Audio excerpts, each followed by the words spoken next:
Sometimes the greatest danger isn't what you lose. It's what you're willing to become to get what you want. The clock on his phone showed 9:47 p.m. when David finally reached his apartment building. His shoulders ached from hunching over his computer all day, and his head throbbed from the endless client meeting that had stretched 3 hours longer than planned. All he wanted was to heat up some leftover pizza, watch something mindless on Netflix, and forget about tomorrow's presentation. The elevator was broken again, which meant climbing 5 flights of stairs. David groaned as he started the trek up, his work bag feeling heavier with each step. The fluorescent lights in the hallway flickered the way they always did, casting strange shadows on the faded carpet.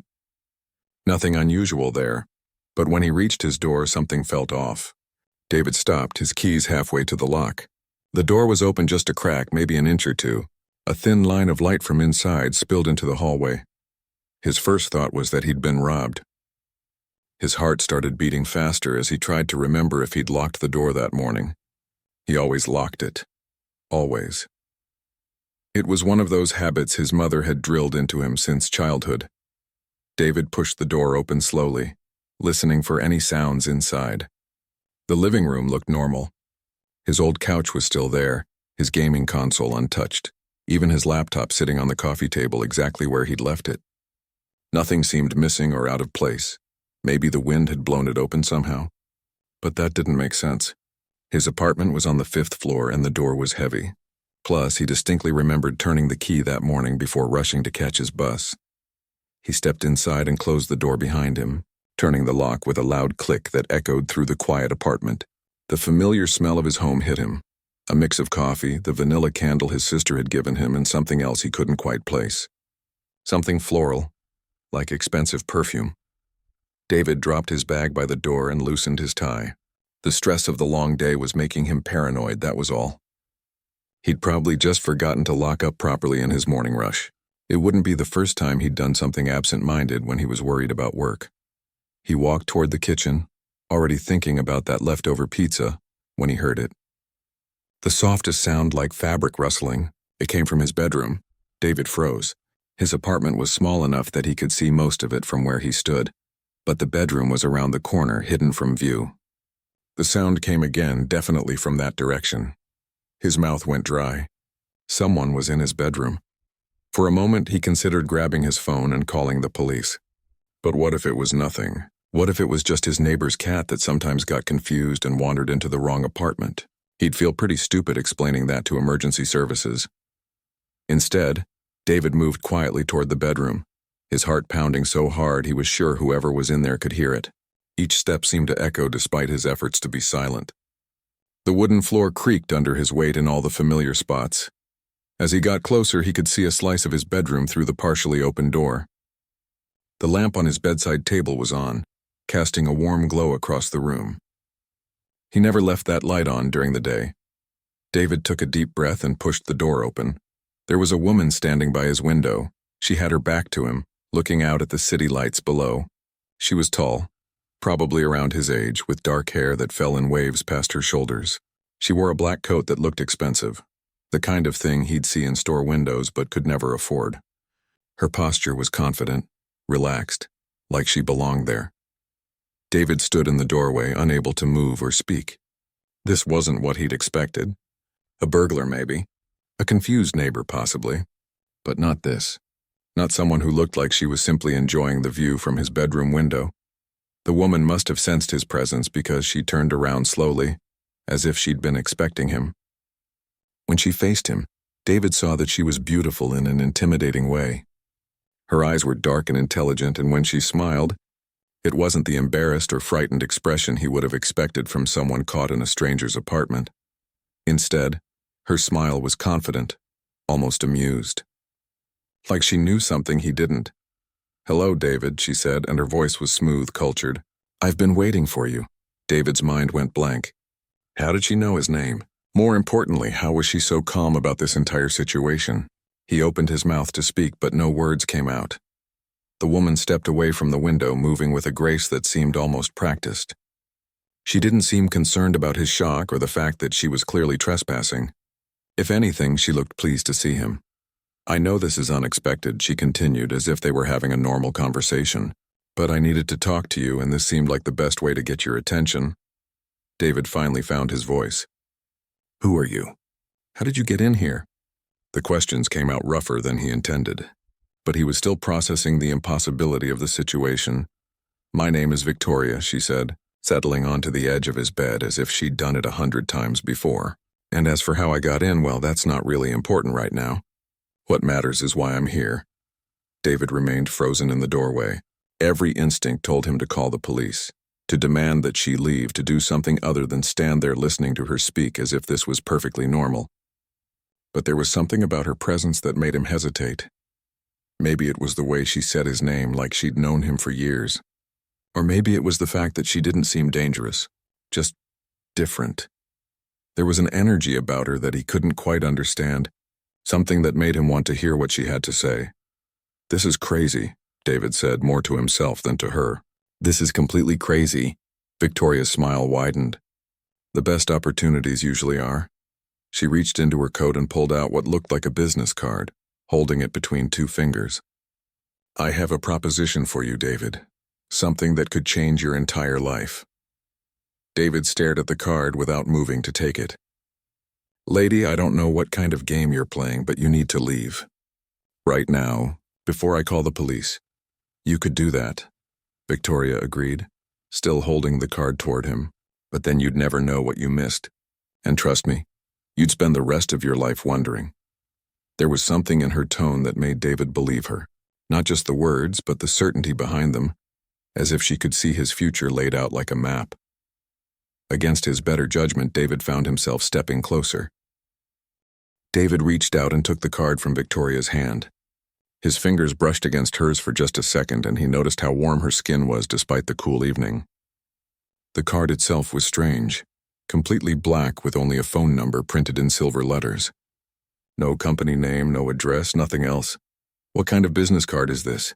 He asked, turning it over. The back was just as blank as the front. Victoria stood up from his bed and walked back toward the window. The kind that opens doors most people don't even know exist. David wanted to throw the card away and demand answers, but something kept him holding on to it. Look, I don't know what you're selling, but I'm not interested. I have a good job, I pay my bills, I don't need whatever this is. A good job? Victoria repeated, and there was something almost pitying in her voice. You mean the marketing firm where you spend 10 hours a day creating advertisements for products you don't care about? Where your boss takes credit for your ideas and your coworkers pretend to be your friends while secretly hoping you fail? David felt his stomach drop. How do you know about my work? I know a lot about you, David. Victoria turned from the window to face him again. I know you graduated top of your class in college with a degree in creative writing. I know you wanted to be a novelist but took the marketing job because it seemed safer, more practical. I know you've been there for 3 years and you hate every single day of it. That's not true, David said. But even as the words left his mouth, he knew they were a lie. I know you write in your spare time, Victoria continued, ignoring his weak protest. Short stories mostly, sometimes poetry. You have a folder on your laptop labeled Personal Projects with over 50 documents in it. But you never show them to anyone because you're afraid they're not good enough. David's hand started shaking slightly. Have you been watching me? Going through my computer? I know you broke up with Lisa 8 months ago because she said you lacked ambition. She wanted someone who would take risks, who would chase their dreams instead of hiding behind a steady paycheck. You told her she was wrong, but late at night when you can't sleep, you know she was right. The mention of Lisa hit David like a punch to the chest. He hadn't told anyone the real reason they'd broken up. Not his friends, not his family. He just said they wanted different things, which was technically true, but not the whole story. I know you take long walks at 2 a.m. when the city is quiet, Victoria went on, her voice gentle but relentless. You walk the same route every time, down 5th Street to the river, across the bridge and back. You tell yourself it's because you can't sleep, but really it's because those walks are the only time you feel free. David sank down into his desk chair, still clutching the black card. Why are you telling me this? What do you want? Victoria moved closer and David caught that floral scent again. It wasn't overwhelming like cheap perfume, but subtle and expensive. I want to offer you something better. A chance to use your real talents, not waste them on corporate nonsense that will be forgotten in a week. What kind of chance? The kind that pays well, very well. The kind that lets you travel, meet interesting people, solve complex problems. The kind that would make Lisa regret ever doubting you. David looked up at her sharply. This isn't about Lisa, isn't it? Victoria smiled that knowing smile again. When was the last time you felt proud of something you'd accomplished? When did you last go to bed excited about the next day instead of dreading it? The questions hung in the air between them. David wanted to argue, to tell her she was wrong, but he couldn't remember the last time he'd felt genuinely excited about anything. His job was a series of boring meetings and pointless projects.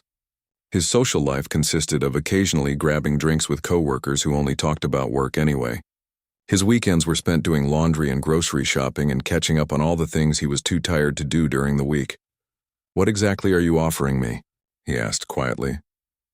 Victoria reached into her coat again and pulled out a thick envelope. She set it on his desk next to his laptop. Inside that envelope is more money than you make in 6 months. Consider it a signing bonus.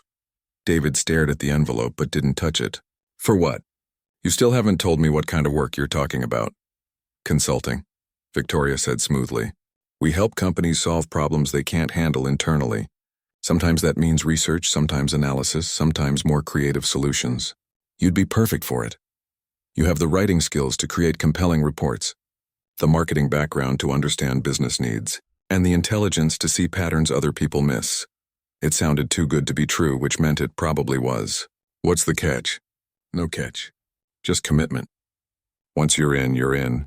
We invest a lot in our people, and we expect loyalty in return. Think of it like joining a very exclusive family. David picked up the envelope. It was heavier than he'd expected, and when he squeezed it slightly, he could feel the thickness of cash inside. This is real money? Count it if you want. He almost did, but something held him back. Why me? There are thousands of people in this city with my qualifications. Why break into my apartment to offer me a job? Because most people with your qualifications are happy with ordinary lives. They've accepted that they'll never do anything truly meaningful. But you're different, David. You're still fighting it. You're still angry about the compromises you've made. That anger is useful. Victoria walked back to the window and looked out at the city lights. Do you see all those lights out there? Each one represents someone who settled for less than they deserved. Someone who chose security over possibility. Someone who decided that dreams are for other people. David followed her gaze. From his 5th-floor window, he could see thousands of lights scattered across the city. In each of those buildings were people probably just like him. People who'd started with big plans and ended up with small lives. I'm offering you a way out, Victoria said softly. A way to be one of the people who shapes things instead of just reacting to them. But I need an answer tonight. Tonight? That's impossible. I need time to think, to research your company, to... Time is a luxury you don't have. This offer expires when I walk out that door. If you let me leave without saying yes, you'll never see me again. And in 5 years, when you're still sitting in that same office doing the same meaningless work, you'll remember this moment and wonder what your life could have been. David felt a familiar tightness in his chest. The same feeling he got during his late-night walks. It was frustration mixed with longing, the sense that his real life was happening somewhere else while he was stuck going through the motions. What if I say no? Victoria shrugged. Then you go back to your normal life. You'll probably get that promotion you've been hoping for. Maybe find another girlfriend who doesn't mind that you've given up on your dreams. You'll be fine. Comfortable even. But you'll never be happy. The black card felt warm in David's palm. The envelope of money sat on his desk like a question mark. Victoria stood silently by the window waiting for his answer. For the first time in months, David felt like he was standing at the edge of something important. David stared at the black card until the silver numbers seemed to blur together. Victoria had given him until midnight to decide, and now the clock on his nightstand showed 11:58 p.m. 2 minutes past her deadline, and he still hadn't called. He'd spent the entire night pacing around his apartment after she left, turning the envelope of money over in his hands but never opening it. Something about counting it felt like crossing a line he couldn't uncross. The card, though, he'd memorized those silver digits without meaning to. When morning came, David called in sick to work for the first time in 2 years. He told his boss he had food poisoning, which wasn't entirely a lie. His stomach had been churning since Victoria walked out his door. Now sitting at his kitchen table with a cup of coffee growing cold in his hands, David tried to make sense of what had happened. In the daylight, it all seemed impossible. A mysterious woman who knew everything about his life, an envelope full of cash, a job offer with no details.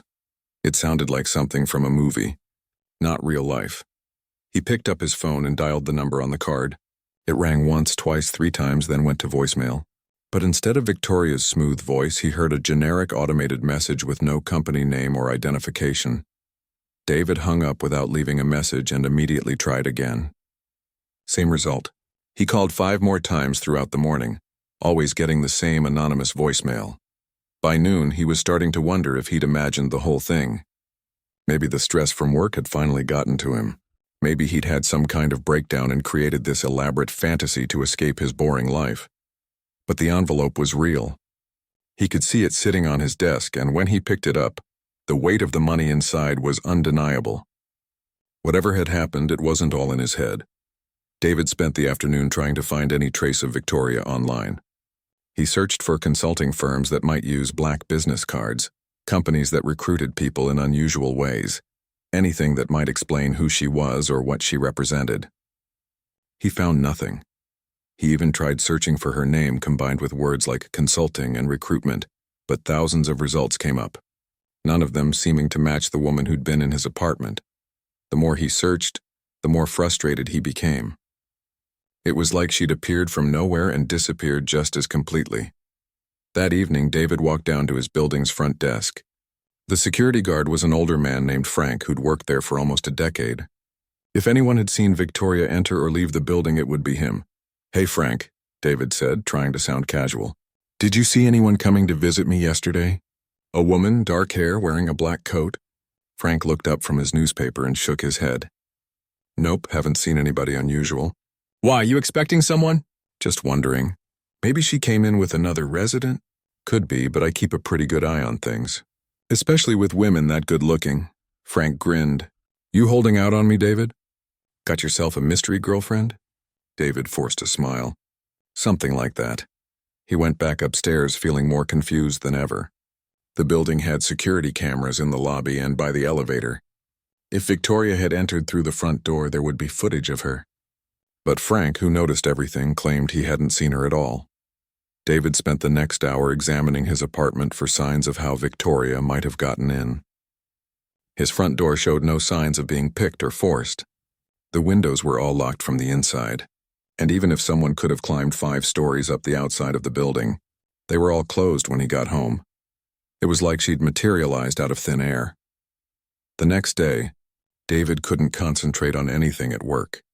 His colleagues kept asking if he was feeling better, and he kept giving vague responses about still being a little under the weather. During his lunch break, he called the building management company. "I need to know if there were any maintenance visits to my apartment this week," he told the receptionist. "Let me check," she said. David could hear her typing. "No, nothing scheduled for your unit." "Is there a problem?" "What about emergency visits? Maybe someone reported a gas leak or water damage?" "No emergency calls for your building this week." "Everything okay, Mr. Thompson?" David thanked her and hung up. Another dead end. That afternoon, he found himself staring at the envelope of money again. He'd moved it from his desk to his dresser drawer, but he could still feel its presence like it was calling to him. Finally, he gave in and opened it. The bills were all hundreds, crisp and new, still in bank bands. David counted them twice to be sure. $15,000. More money than he'd ever held at one time in his life. He photographed the serial numbers on several bills and spent the evening researching them online, trying to find out if they were counterfeit or stolen. Everything he could check suggested they were legitimate. By the 3rd day, David was starting to feel desperate. He'd called the number on the black card dozens of times, always getting the same voicemail. He'd searched every social media platform he could think of for any trace of Victoria. He'd even gone to the library and looked through business directories, hoping to find some clue about her company. Nothing.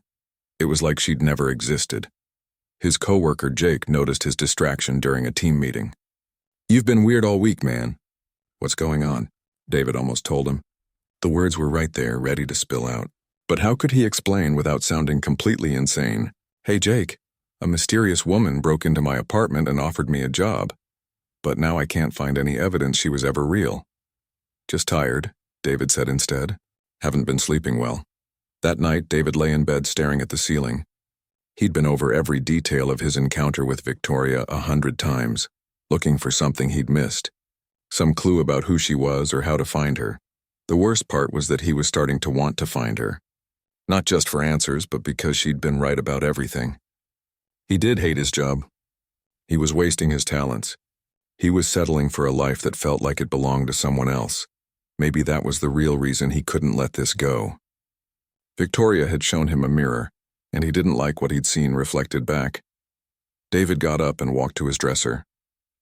He pulled out the envelope of money and the black card, holding them both in the dim light from his window. $15,000 and a phone number that led nowhere. As he stood there, something caught his eye. On his nightstand, right next to his alarm clock, was another black card. His heart started racing.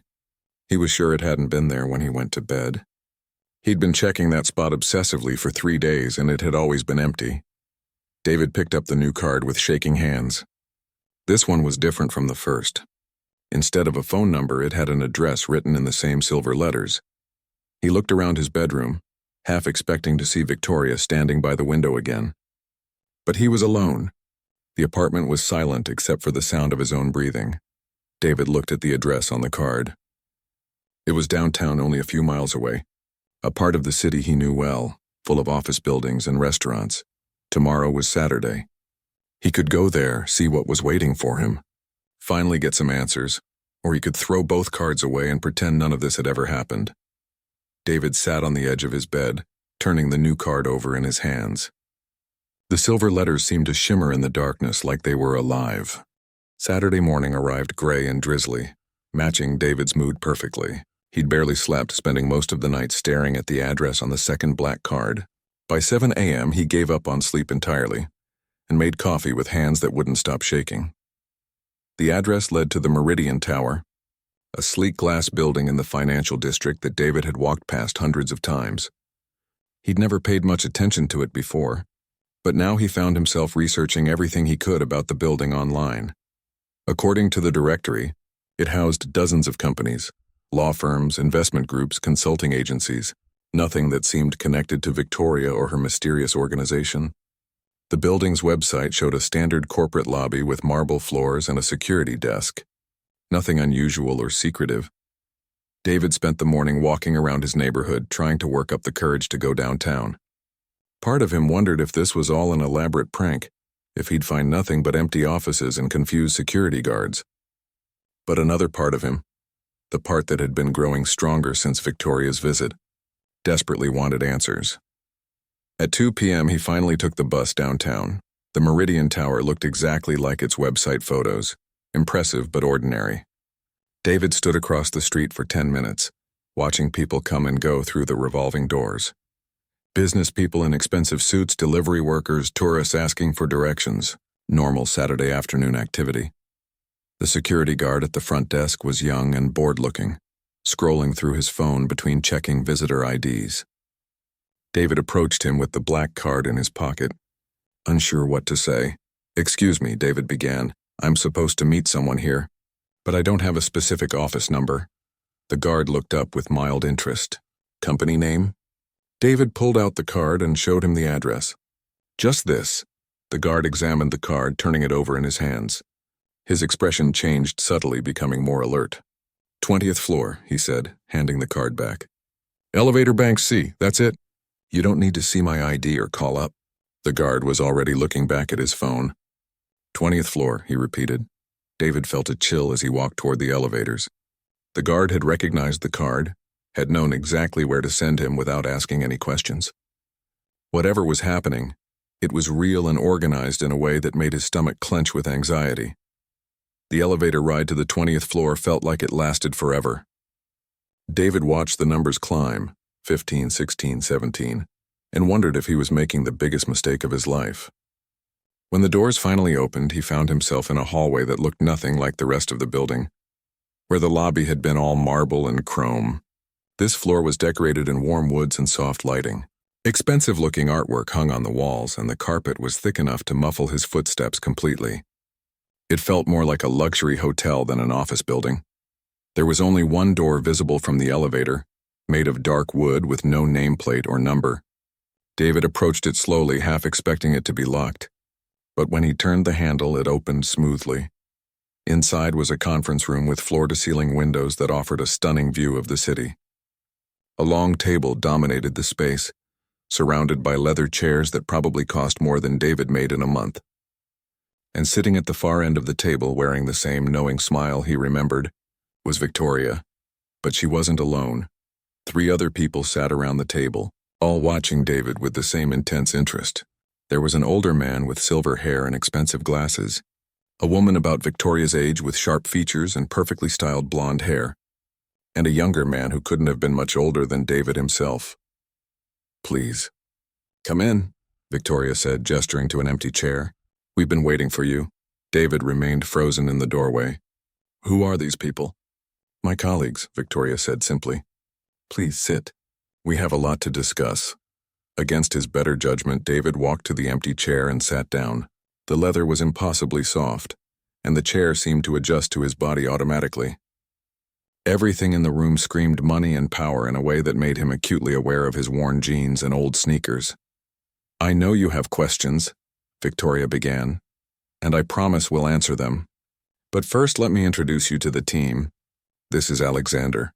She nodded toward the older man. "Catherine," the blonde woman smiled without warmth, "and Ryan." The younger man, Ryan, leaned forward slightly. "We've been following your work for some time, David. Your writing samples are quite impressive." "My writing samples?" David felt that familiar chill again. "What writing samples?" "The short stories on your laptop," Catherine said matter-of-factly. "The poetry you post on that obscure literary forum under the username Dark City Writer. Your college thesis on narrative manipulation in modern media." David's mouth went dry. Dark City Writer was a username he'd used exactly 3 times years ago, on a forum he was sure no one read. And his college thesis wasn't available online anywhere. "How do you know about those things?" Alexander spoke for the first time, his voice carrying a slight accent David couldn't place. "We make it our business to identify talent before it's recognized by others. You have a gift for understanding how words can influence people's thoughts and decisions. That's a very valuable skill." "Valuable for what?" Victoria slid a tablet across the table toward him. "Take a look." The screen showed what appeared to be a news article dated 3 months in the future. The headline read, "Senator Richards withdraws from presidential race amid scandal." David scrolled down and saw his own byline at the bottom of the article. "I don't understand. I didn't write this." "Not yet," Victoria said. "But you will. This article will be published in the Washington Herald, and it will end Richards' political career. Your research and writing will expose a corruption scandal that the mainstream media missed entirely." David stared at the screen. The article was detailed and professional, exactly the kind of investigative journalism he'd dreamed of doing in college. But something about it felt wrong. "This says the scandal involves charity money and offshore accounts. How do you know about it?" Catherine and Alexander exchanged a glance. Ryan was studying David's face carefully, like he was watching for a specific reaction. "Because we created it," Victoria said calmly. The words hit David like ice water. "You created it? You mean you made it up?" "We mean we arranged for Senator Richards to make certain financial decisions that would later appear questionable to investigators. Your job would be to write the story that brings those decisions to light." David pushed the tablet away from him. "That's not journalism. That's manipulation." "It's influence," Alexander said. "The senator is corrupt, David. He just hasn't been caught yet. We're simply helping the truth emerge in a way that serves the greater good." "Whose greater good?" Victoria leaned forward. "Ours are clients. People who understand that sometimes the system needs a gentle push in the right direction." David looked around the table at the 4 faces watching him. They all seemed so confident, so sure that what they were proposing was reasonable. But everything inside him was screaming that this was wrong. "What if I say no?" Ryan smiled for the first time since David had entered the room. "Then you go back to your life. Your normal, ordinary, predictable life. You'll keep writing advertisements for products you don't care about. You'll keep wondering what you could have accomplished if you'd been brave enough to take a real risk. But," Victoria added softly, "you'll also keep wondering about us, about what we do, about the stories we could have told together, You'll see news articles and wonder if we had a hand in them. You'll read about political scandals and corporate investigations and ask yourself if you could have been part of something that mattered. Catherine opened a folder and spread several documents across the table. Bank statements, newspaper clippings, photographs. These are from our previous associates. People who took the same offer we're making you now. David looked at the papers. The bank statements showed account balances with more zeros than he'd ever imagined. The newspaper clippings were from major publications. The Times, the Post, international papers he recognized. The photographs showed people at fancy events shaking hands with politicians and celebrities. They're all successful now, Alexander said. Respected journalists, influential bloggers, published authors. They have the careers you've always wanted. And all they had to do was compromise their integrity. All they had to do was recognize that integrity is a luxury most people can't afford, Victoria replied. You can be pure and unknown, or you can be effective and remembered. But you can't be both. David stood up abruptly, his chair rolling backward. I need to think about this. Of course, Victoria said, standing as well. Take all the time you need. But remember, David, opportunities like this don't come around twice. We've invested considerable resources in identifying and approaching you. If you walk away now, we won't make the offer again. David was already moving toward the door. As his hand touched the handle, Catherine called out behind him. Your apartment lease is up for renewal next month, isn't it? And your student loans are going to reset to a higher interest rate soon. David turned back. Catherine was still sitting calmly at the table, but her smile had changed, becoming sharper. David's hands trembled as he unlocked his phone in the elevator. 3 new emails had arrived while he was in the meeting. The first was from his landlord saying his lease had been automatically renewed for another year at the same rent, something that never happened in his building. The second was from his student loan company, informing him that his interest rate had been locked at an incredibly low percentage due to his excellent payment history. The third email made his blood run cold. It was from his boss at the marketing firm with the subject line performance review. David opened it with dread, expecting to be fired for his recent distracted behavior. Instead, he found a glowing review praising his creativity and dedication, along with notification of a significant raise and promotion to senior writer. He stared at the screen as the elevator reached the ground floor. All 3 emails had been sent within the past hour, while he was sitting in that conference room. The timing couldn't be a coincidence. Victoria's organization wasn't just offering him a job. They were showing him how much power they already had over his life. They could solve his problems with a few phone calls just as easily as they could probably create new ones. David walked home in a daze, his mind spinning between fear and fascination. Part of him was terrified by what he'd discovered. These people could manipulate news stories, influence political careers, and apparently control aspects of his personal life he'd thought were private. But another part of him was amazed. In one afternoon, they'd solved problems that had been keeping him awake at night for months. His rent, his loans, his job, all suddenly stable and secure. What could they accomplish if he actually worked with them? That night, David sat at his kitchen table with the black cards spread in front of him. Next to them lay the envelope of money Victoria had left, now slightly wrinkled from being handled so many times. $15,000 just for listening to their proposition. What would he earn if he actually said yes? He thought about the documents Catherine had shown him. Former associates living in luxury apartments, writing for prestigious publications, attending exclusive events. They looked happy in the photographs, successful and confident. Nothing like his current life of budget groceries and second-hand furniture. David picked up his laptop and opened his folder of personal writing. 53 documents representing years of work that no one had ever read. Stories about lonely people in gray cities. Poems about dreams that died slowly in office cubicles. Essays about the way modern life crushed creativity under the weight of practical concerns. Maybe Victoria was right. Maybe integrity was a luxury he couldn't afford. He closed the laptop and reached for his phone. The number on the first black card was burned into his memory now. This time, instead of the anonymous voicemail, Victoria answered on the first ring. "I was wondering when you'd call," she said, as if she'd been waiting by the phone. "I want to know more," David said, "about the work, about what would be expected of me." "I thought you might. Can you meet me tomorrow morning?" "Same building, same floor. 9 a.m. David agreed and hung up. He spent the rest of the night staring at the ceiling, alternating between excitement and guilt. By morning, he'd made his decision. Victoria was waiting alone in the conference room when he arrived. The view from the windows was spectacular in the morning light, making the city look clean and full of possibilities. "You're going to say yes," Victoria said before he could speak. It wasn't a question. "Yes," David replied, "but I want to understand the rules. What exactly am I agreeing to?"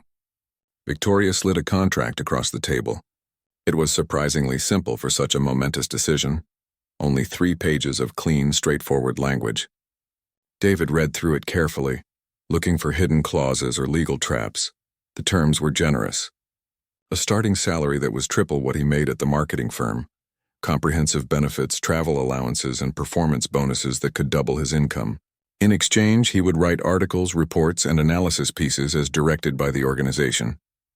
All work would be confidential, and he would not discuss his projects with anyone outside the company. What about bylines?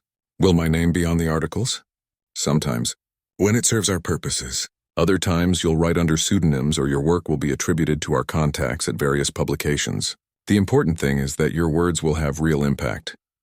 David signed the contract with a pen that probably cost more than his monthly grocery budget. As soon as his signature was complete, Victoria smiled that knowing smile he remembered from their first meeting. "Welcome to the family, David." The next 6 months passed like a dream. David moved out of his cramped apartment into a luxury high-rise with a view of the river. His new office was in a different building from the Meridian Tower, a converted warehouse space filled with expensive computers and comfortable furniture. His first assignment was exactly what Victoria had shown him: the article about Senator Richards. David spent 2 weeks researching the politician's financial records, following money trails that had been carefully created by the organization. When his article was published in the Washington Herald, it caused exactly the scandal Victoria had predicted. David watched the news coverage with a mixture of pride and unease. His writing was being discussed on national television. Political commentators were quoting his research. He'd never had this kind of influence before. The work kept coming. Corporate investigations that led to stock price fluctuations. Exposés on small-town mayors that cleared the way for development projects. Features on rising political candidates that boosted their name recognition at crucial moments. David's bank account grew larger each month, and his byline appeared in publications he'd only dreamed of writing for. He attended parties with powerful people, traveled to cities he'd never afforded to visit, bought clothes that actually fit properly, but late at night, in his expensive apartment with its perfect view, David sometimes felt empty. The work was exciting and well paid, but he couldn't shake the feeling that he was helping to manipulate the world, rather than reporting on it honestly. The feeling got stronger when Victoria gave him his latest assignment. A young journalist named Amy had been investigating a story that could cause problems for one of their clients. David's job was to write a piece that would discredit her research and damage her reputation. He read through Amy's work first, as he always did with his targets. Her investigation was solid, well-researched, and exposed genuine corruption in a city planning department. She was exactly the kind of journalist David had wanted to be in college: honest, thorough, and driven by a desire to help people. Destroying her career felt different from taking down a corrupt senator. Amy wasn't part of the system they claimed to be fixing. She was just someone trying to do good work, the same way David had once tried to do. But the contract he'd signed was clear about confidentiality and loyalty. David had taken their money, lived in their apartment, enjoyed the success they'd provided. Walking away now would mean giving up everything he'd gained. He started writing the article about Amy, crafting sentences that would undermine her credibility and cast doubt on her methods. As he typed, David caught his reflection in the dark window of his office. The person staring back at him looked successful and well-dressed, but he couldn't recognize the man he used to be. For the first time since signing Victoria's contract, David wondered if he'd made the right choice.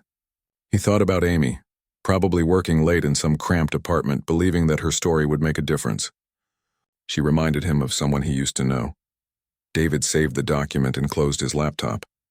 Tomorrow he would have to decide whether to send the article that would destroy an innocent person's career, or find the courage to remember who he used to be. The city lights sparkled below his window, each one representing someone who'd made their own choice between comfort and conscience. David had thought he knew which choice was smarter. Now he wasn't so sure.